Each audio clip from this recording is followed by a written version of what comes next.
உங்கள்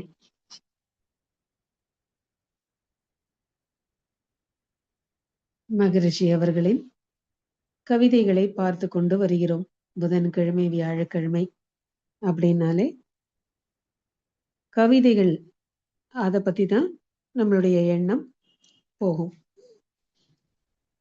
எல்லா கருத்துக்களையும் கவிதைகள் வாயிலாகவும் மகரிஷி கொடுத்திருக்காங்க. அதோட மகரிஷி சொல்வார், இந்த கவிதைகள்லாம் என் வழியா வந்துச்சு அப்படின்னு சொல்வார். எப்ப வேணாலும் கவிதை வரும். வரும்பொழுது அதை எழுதி அதுக்கப்புறம் சில வார்த்தைகளை மட்டும் மாற்றி அந்த கவிதைகளை தொகுத்து அப்படியே எழுதுவார். அந்த மாதிரி இறைநிலையே மகரிஷியை தேர்ந்தெடுத்து அவர் வழியாக வெவ்வேறு துறைகள்ல இருக்கிற கருத்துக்கள் நாம் தெளிவடைவதற்காக கவிதைகள் மூலமாக மகரிஷி வாயிலாக இறைநிலை கொடுத்திருக்கு. அந்த மாதிரி அறிவு அப்படிங்கிற தலைப்புல நம்ம கவிதையை பார்த்துக்கிட்டு வந்துட்டு இருந்தோம். இந்த அறிவுங்கிறத பத்தி எக்ஸ்பிளைன் பண்ணி அது அறிவுனா என்னன்னு சொல்லி, அதுக்கப்புறம் அந்த அறிவு நிலையில இருக்கிறவங்கலாம் அந்த அறிவுங்கிறத எப்படி வளர்த்துக்கணும், ஆனா அதுக்கும் உடலுக்கும் உயிருக்கும் மனதுக்கும் என்ன சம்பந்தம் இருக்கு அப்படிங்கிற அந்த கருத்துக்கள் எல்லாம் கொடுத்து, அதுக்கப்புறம் மனிதனுடைய அறிவு எந்த உச்சத்துல இருக்கு அப்படின்னு அதை எடுத்து சொல்லி, அதுக்கப்புறம் இந்த அறிவு நிலை உயர்ந்தா எப்படி எப்படியெல்லாம் ஒரு திருத்தம் வேண்டும், பண்பாட்டு திருத்தம் வேண்டும். அப்புறம் ஒவ்வொருத்தரும் அறிவு நிலையில உயரும் பொழுது அந்த வாழ்க்கை எப்படி இருக்கும் அப்படின்னு வெவ்வேறு விதமாக அந்த அறிவை பற்றின விளக்கங்களை மகரிஷி கொடுத்திருக்காங்க. அந்த அறிவு எந்த அளவுக்கு உயருதோ வேதத்துல சொல்லியிருக்காங்க, புராணங்கள்ல சொல்லியிருக்காங்க. இருந்தா கூட அறிவு நிலை எந்த அளவுக்கு உயருதோ அந்த அளவுக்கு தான் நம்ம இறை உணர்வு பெற முடியும் அப்படிங்கிற அந்த விளக்கத்தையும் மகரிஷி கொடுத்தாங்க. இதுல அறிவறிந்தோர் மனநிலை அப்படின்னு, அறிவு நிலையில உயர்ந்தவங்களோட மனநிலை எப்படி இருக்கும் அப்படிங்கிறதுக்கு ஒரு உதாரணம் சொல்லி கவிதையை கொடுக்கிறார். திருக்குறள், அதுல பார்த்திருக்கோம், அறிவுடைமை அதிகாரம் 10 குறள்கள் இருக்கு. எப்பொருள் யார் யார் வாய் கேட்பேனும் அப்பொருள் மெய்ப்பொருள் காண்பது அறிவு அப்படின்னு அறிவை பத்தி சொல்றார். அதுக்கப்புறம் இன்னொன்னு சொல்றார், அறிவுடையார் ஆவது அறிவார், அறிவிலார் அக்தரி கல்லாதவர். அறிவுடையவர்கள் என்ன நடக்க போகுதோ அதை மனசுல வச்சுக்கிட்டு தான் செயலை செய்வாங்க. அறிவில்லாதவர்களுக்கு அந்த மாதிரி ஒரு நிலை இல்லை. அறிவிலார் அக்தரி கல்லாதவர், அந்த மாதிரி ஒரு பயிற்சி அவங்க கிட்ட கிடையாது அப்படின்னு வெவ்வேறு விதமாக திருக்குறள்ல கொடுத்திருக்காங்க. மகரிஷி இன்னும் ஆழ்ந்து ஒரு கருத்தை கொடுக்கிறார். அறிவறிந்தவர்களுடைய மனநிலை எப்படி இருக்கும் அப்படின்னு கொடுக்கிறார். அதைத்தான் இப்ப பார்க்க போறோம். நீர்நிலையின் மீது காலி பாண்டம் ஒன்றை நிமிர்த்தி உள்ளே அழுத்திவிட மறையும் வாரே. ஒரு தண்ணியில அப்படியே பானைய, அதாவது வாய் மேல இருக்கு, அப்படியே பானையை நம்ம தண்ணியில அழுத்தினோம்னா தண்ணி உள்ள போக போக காத்து வெளியில வர தண்ணி உள்ள போகும், அப்படியே பானை அமிங்கிடும். அதே மாதிரி பார்வை முதல் உணர்வில் செயல்களாற்றி பழகிவிட்ட அறிவு நிலை மறைந்தே காணும். நேர்கீழாய் தலை வைத்து நீருள் ஆழ்த்த நிலைக்காது மேலெழும்பும் பாண்டம் போல் பூர்வ நிலை அறிந்து அகண்டாகாரமானால் பொருந்தாது இச்சைகளில் அறிவு காணீர். என்ன அழகான ஒரு உதாரணம் பாருங்க. இப்போ நீர்நிலையில ஒரு ஆறோ இல்ல நதியோ இல்ல அங்க ஒரு ஏரி எது வந்தாலும் ஒரு காலி பானைய நீங்க அப்படியே வாய் மேல இருந்து அப்படியே அதை அமைக்கிறீங்கன்னா காத்து வெளியில தண்ணி உள்ள போகும். அப்புறம் அந்த பானை அப்படியே விட்டுட்டீங்கன்னா அப்படியே அந்த பானை உள்ள போயிடும். அதே மாதிரிதான் புலன்கள் வழியாக நமக்கு நெறைய அனுபவங்கள் கிடைக்குது. அதுக்காக வந்து அதுல வந்து நல்லதும் இருக்கும், கெட்டதும் இருக்கும். நம்ப நல்லத பார்க்கணும். காந்தியோட அந்த 3 குரங்கு கூட அப்படிதான். "தீயதை பார்க்காதே, தீயதை பேசாதே, தீயதை கேட்காதே" அப்படின்னு அந்த மாரி 3 குரங்கு இருக்கும். அந்த மாதிரி புலன்கள வந்து நம்ம உபயோகப்படுத்தியே ஆகணும். கண்ண மூடிக்கிட்டு, காத மூடிக்கிட்டு அது மாரிலாம் இருக்க முடியாது. பசின்னு வந்தா சாப்பிடணும். அப்போ 5 புலன்களை நாம் உபயோகப்படுத்தாம இருக்க முடியாது. ஆனா, அத எப்படி நம்ம உபயோகப்படுத்தணுங்கிறது தான் அங்க தேவையா இருக்கு. அளவு, முறை அப்படின்ட்டு மகரிஷி குடுக்குறாங்க. அப்போ இந்த புலன்களை நம்ப அது வழியா வருகிற அனுபவங்களை எடுத்துக்கொண்டு, உணர்ச்சி வசப்படாம அறிவுபூர்வமாக செயல்பட்டால், நம்ப வாழ்க்கையில பிரச்சனைகள்லேருந்து மேல வர முடியும். இல்லன்னா, எப்படி இந்த தண்ணிக்குள்ள இந்த பாண்டம் அப்படியே அழுகி உள்ள அமுங்கி போச்சோ, அந்த மாதிரி தான் புலன்களை சரியா படுத்தாம இருந்தாலும், இல்ல புலன்கள் வழியாக வருகிற அனுபவங்களை அலட்சியப்படுத்தினாலும், இல்ல புலன்களை சரியாக அந்த அனுபவங்களிலிருந்து பாடங்கள் கற்றுக்கொள்ளாமல் இருந்தாலும், உணர்ச்சி நிலையில தான் நம்ம வாழ்க்கை போகும். அப்ப எப்ப உணர்ச்சி நிலையில வாழ்க்கை போகுதோ, மனம் வந்து அலபாஞ்சுகிட்டே இருக்கும். அந்த அமைதிங்கிறதே கிடைக்காது. அப்ப வாழ்க்கை மூழ்கி போகும். பாண்டம் எப்படி மூழ்கி போகுதோ, அதே மாரி நம்மளுடைய வாழ்க்கையும் பிரச்சனைகளோட தான் இருக்குமே தவிர, நல்ல விதமா இருக்காது. ஒரு சந்தோஷமோ, அமைதியோ அந்த மாரி இருக்காது. அதனால தான் அழகா குடுக்குறார். "நீர்நிலையின் மீது காலிப்பாண்டம் ஒன்றை நிமிர்த்தி உள்ளே அழுத்திவிட மறையும்வாறே, பார்வை முதல் ஐயுணர்வில் செயல்கள் ஆற்றி பழகிவிட்ட அறிவு நிலை மறைந்தே காணும்." அப்போ புலன்கள் வழியா எப்ப நாமோ வாழ்க்கைய நடத்திக்கிட்டே போறோமோ, அப்போ அந்த அறிவுங்கிறது அங்க வேலை செய்யவே செய்யாது. உணர்ச்சி நிலையிலேயே போயிட்டுருக்கும். மனம் தான் நம்மளுடைய வாழ்க்கைய நடத்திக்கிட்டு போகும். அதனால தான் சொல்றாங்க, "மனம் போன போக்கெல்லாம் போக வேண்டாம்" அப்படின்னு சொல்றாங்க. அப்ப மனம் எப்படி போகுதோ அப்படிதான் போகும். மனம் அலபாஞ்சுகிட்டே இருக்கிறதுனால, அமைதி நிலையில இருக்கிறதுனால, அமைதி நிலையில இல்லாம இருக்கிறதுனால, அலபாஞ்சுகிட்டே இருக்கிறனால, அப்படியே வாழ்க்கையும் அப்படிதான் இருக்கும். அதனால தான் அடுத்த உதாரணம் குடுக்குறாங்க. "நேர்கீழாய் தலை வைத்து நீருள் ஆழ்த்த" அத அத வாய் வந்து கீழ இருக்கணும். அந்த மாரி அழுத்தினாக்கா என்ன இருக்கும்? காத்து இருக்கும். ஆனா தண்ணி உள்ள போகாது. பானை மேல மேல எழும்பி வரும். அதே மாதிரி நம்பளும் புலன்கள் வழியாக அனுபவங்களை பெற்றுக்கொண்டு, நம்ப எங்கேருந்து வந்திருக்கோம்? அதுக்கப்புறம் நம்மளுடைய மூலம் என்ன? இவ்வளோ பெரிய பிரபஞ்சத்துல இருக்கிற பூமியில, இந்த பூமியில நம்ம வாழ்ந்துட்டுருக்கோம். எதுக்காக வந்திருக்கோம்? பிறவி ஏன் எடுத்திருக்கோம்? அப்புறம் எங்க போய் சேரப்போறோம்? இங்க வாழ்க்கை நமக்கு கிடைச்சிருக்கு. இதனுடைய குறிக்கோள் என்ன? அப்படின்னு இந்த விஷயங்கள பத்தி தெரிந்து கொள்வதற்கு நாம் புலன்களை சரியாக உபயோகப்படுத்தினால், அப்ப என்ன ஆகும்? புலன்கள்லேருந்து வர அனுபவங்களை அலட்சியப்படுத்தாம, அதுலேருந்து பாடங்களை எடுத்துக்கொண்டு, புலன்களை நம்மளுடைய கட்டுப்பாட்டுக்கு கொண்டு வரும்பொழுது, உணர்ச்சி நிலையில மனம் செயல்படாது.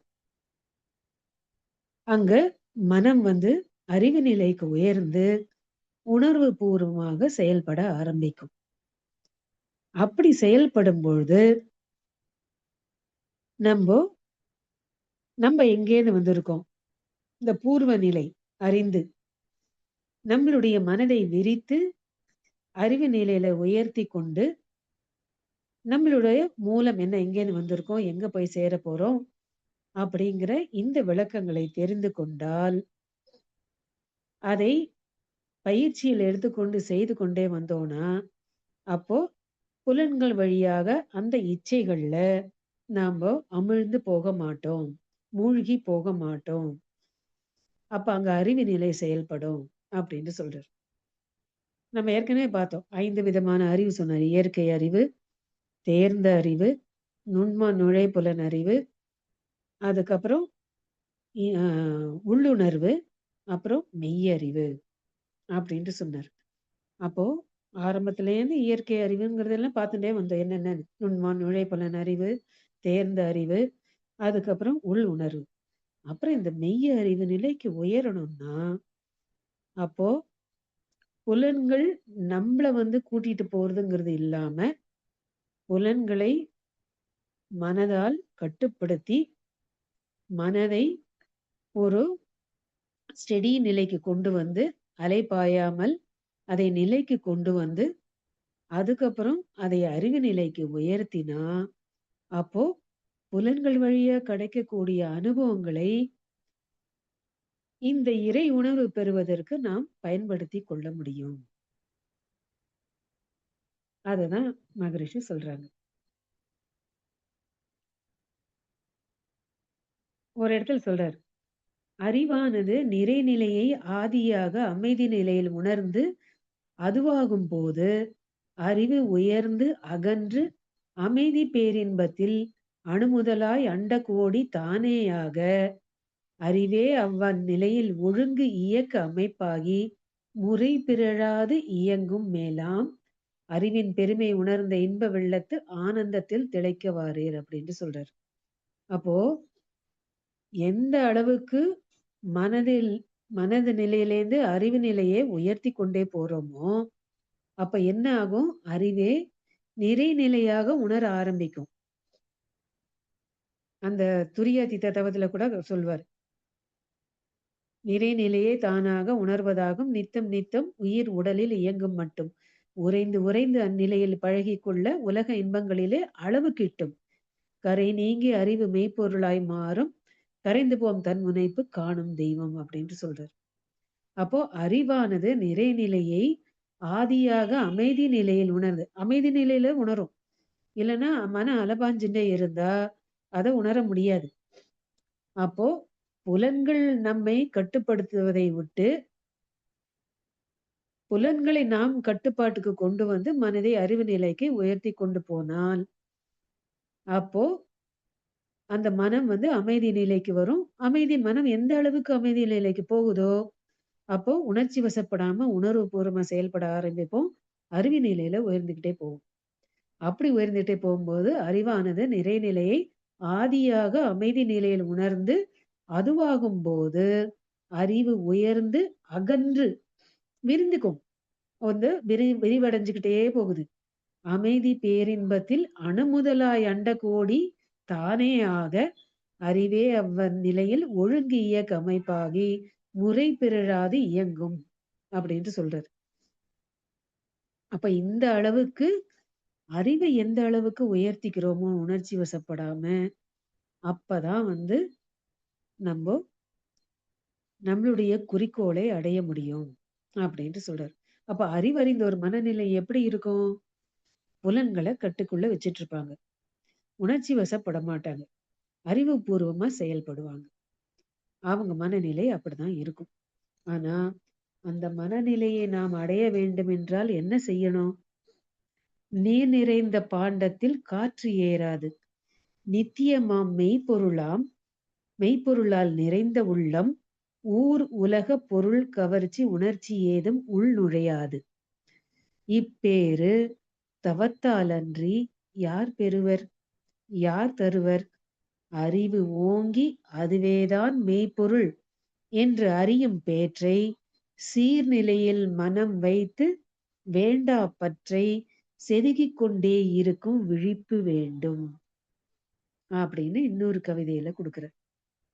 அப்போ அறிவறிந்தோர் மனநிலை எப்பொழுதுமே அறிவுபூர்வமா அறிவறிந்தோர் மனநிலை எப்படி இருக்கும்? எப்பொழுதும் உணர்ச்சி வசப்படாம உணர்வுபூர்வமா செயல்படுறாங்க.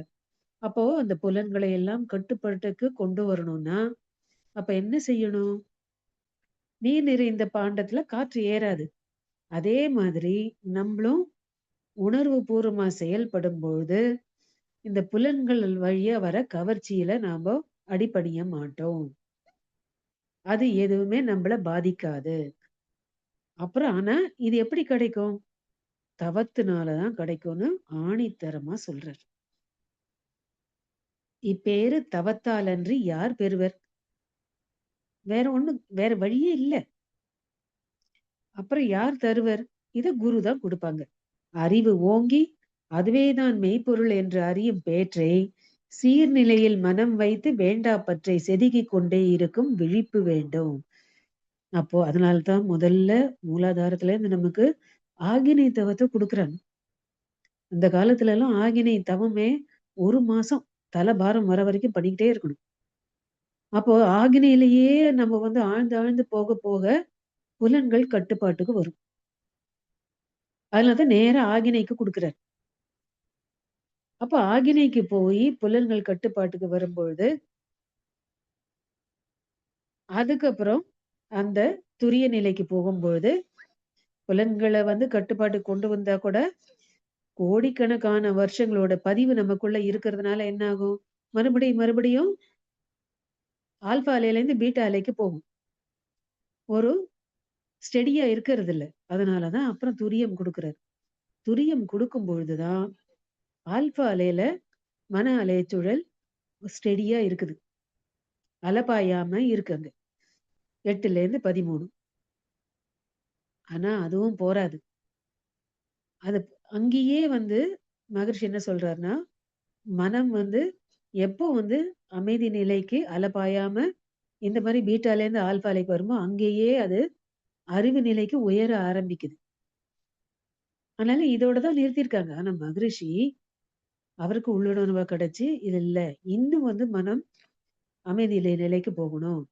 பீட்டா அலையிலேருந்து ஆல்ஃபா அலைக்கு மட்டும் இல்ல, தீட்டா அலை, டெல்டா அலைக்கு போகும்பொழுது தான் பிறவி பயனை அடைய முடியும்னு, அதுக்கப்புறம் அதுக்கும் மேல உடலை விட்டு மனதால் விரிந்து அந்த துரியாதீத தவத்தையும் நமக்கு குடுத்திருக்காரு. அப்ப பேரியக்க மண்டலத்துல ஆல்ஃபா அலையிலேருந்து தீட்டா அலை, அதுக்கப்புறம் சுத்த வெளியில போகும்பொழுது டெல்டா அலைக்கு போறோம். அப்போ இந்த அளவுக்கு மகரிஷி அவர்கள் அந்த பயிற்சிய குடுத்திருக்காங்க. அப்போ தவத்தினால் அன்றி வேறு எதுவும் நமக்கு இந்த அளவுக்கு மனதை கட்டுப்பாட்டுக்கு கொண்டு வந்து அறிவு நிலையில உயர முடியாது அப்படின்ட்டு ஆணித்தரமா சொல்றாரு. அதோட மட்டும் இல்ல. அப்புறம் அகத்தாய்வு பயிற்சியும் சொல்றார் மகரிஷி. இந்த அகத்தாய்வு பயிற்சி செய்தாதான் இந்த விழிப்பு நிலை வரும். ஏன்னா தவத்துல ஆழ்ந்து போலாம்னு நினைச்சுக்கிட்டு இருப்போம். ஆனா நம்ம செய்த பதிவுகள் நமக்குள்ள இருக்கு. சஞ்சித கர்மம் இருக்கு, பிராரப்த கர்மம் இருக்கு. இது 2ம் வேலை செய்யும் உள்ள. கருமையத்துல இருக்கு. அப்ப அது வந்து எண்ணங்களா வந்து நமக்கு தவத்துல வந்து இடையூறு குடுக்கும். அப்போ வந்து ஒரு விழிப்பு நிலையில முடியாது. அதனாலதான் அகத்தவமும் செய்யணும், அகத்தாய்வும் செய்யணும். அகத்தாய்வு பயிற்சிகளை கொடுத்து மனதை தூய்மைப்படுத்திக் கொள்வதற்கு வேண்டிய பயிற்சிகளை குடுக்குறார். எந்த அளவுக்கு தூய்மைப்படுத்திக் கொள்கிறோமோ, அந்த அளவுக்கு தவத்தில் ஆழ்ந்து போக முடியும். தவத்துல ஆழ்ந்து போக போக போக மன அலைச்சூழலிலேயே இருக்கும். அப்படி மன அலைச்சூழல் குறைவா இருக்கும் பொழுது, நம்ம எப்பொழுதும் விழிப்பு நிலையில இருப்போம். மன அலைச்சூழல் அதிகமா போக போக தான் விழிப்பு நிலை போயிடுது. அதனாலதான் நம்போ என்ன சீர்நிலையில மெய்ப்பொருளாவது தான் நம்ம அந்த சுத்த வெளியே தான் நாம வந்திருக்கோம். அப்படிங்கிற இந்த விளக்கங்களை தெரிந்து கொண்டு தவம், தற்சோதனை பயிற்சிகள் செய்து, அப்புறம் வேண்டாத பற்றையெல்லாம் விலக்கி, அதுக்கப்புறம் இதே மன அலைச்சூழல் குறைந்த மன அலைச்சூழல்ல நம்மள இருக்க பழகிக் கொண்டால், எப்பொழுதும் விழிப்பு நிலையிலேயே நம்ம இருப்போம். அப்ப பதிவுகளை குறைத்துக் கொண்டு போவோம். வேண்டாத பதிவை இன்னும் ஆட் பண்ணிக்காமயும் இருப்போம். சேர்த்து கொள்ளாமலும் இருப்போம். இததான் மகரிஷி குடுக்குறாங்க. அப்போ அறிவறிந்த ஒரு மனநிலை எப்படி இருக்கும் அப்படிங்கிறதுக்கு அதையும் சொல்றார். அப்போ நம்ம நம்மளே இப்ப ஜட்ஜ் பண்ணிக்கலாம்.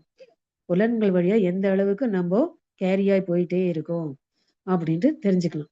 அப்படி போய் புலன்களுக்கு அடிமையானோம்னா நம்மளுடைய அறிவு நிலை உயரவே உயராது. உணர்ச்சி நிலையிலே போயிட்டு இருக்கும். அதனால எந்த அளவுக்கு இந்த பயிற்சிகளை செய்து புலன்களை உபயோகப்படுத்தாம இருக்க முடியாது. அதை ஒரு கட்டுப்பாட்டுக்கு அளவோடும் முறையோடும் அதை உபயோகப்படுத்தும் பொழுது மனம் அந்த அறிவு நிலைக்கு உயர்ந்துகிட்டே போகுது. அறிவு நிலையில இன்னும் அந்தந்த ஸ்டெப்ல இருந்து மேல மேல உயர்ந்து போறோம். அப்படி உயர்ந்து போகும்பொழுது நமக்கு இச்சைகள்ல வேண்டாத பற்றெல்லாம் விடுவோம். இச்சைகள் நமக்குள்ள நுழைந்து நம்மள தொந்தரவு செய்யாது.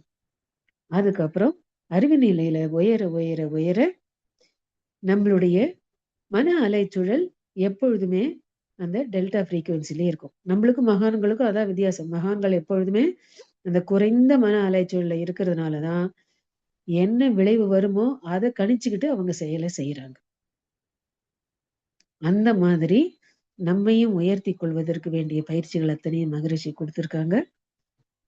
அதை செய்து புலன்களை கட்டுப்பாட்டுக்கு கொண்டு வந்து அறிவு நிலையில உயர்ந்து கொண்டே போவோம். மன அலைச்சூழலை குறைப்பதற்கு பயிற்சிகள் செய்வோம். எந்த அளவுக்கு மன அலைச்சூழல் குறைந்து நாம் அறிவுபூர்வமாக செயல்படுகிறோமோ அந்த அளவுக்கு விழிப்பு நிலையில வாழ்க்கை நமக்கு அமையும்.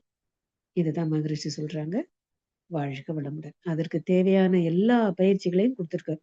உடற்பயிற்சி, காயக்கல்ப பயிற்சி, தவங்கள், தற்சோதனை பயிற்சிகள், அதுக்கப்புறம் ஜீவகாந்த பெருக்க பயிற்சி எல்லாம் கொடுத்திருக்காங்க. எந்த அளவுக்கு நம்பிக்கையோடு நாம தொடர்ந்து விடாமுயற்சியோட செய்யறோமோ அந்த அளவுக்கு நம்மளுடைய வாழ்க்கை உயர்ந்துகிட்டே போகும். வாழ்க வளமுடன். வாழ்க வளமுடன்.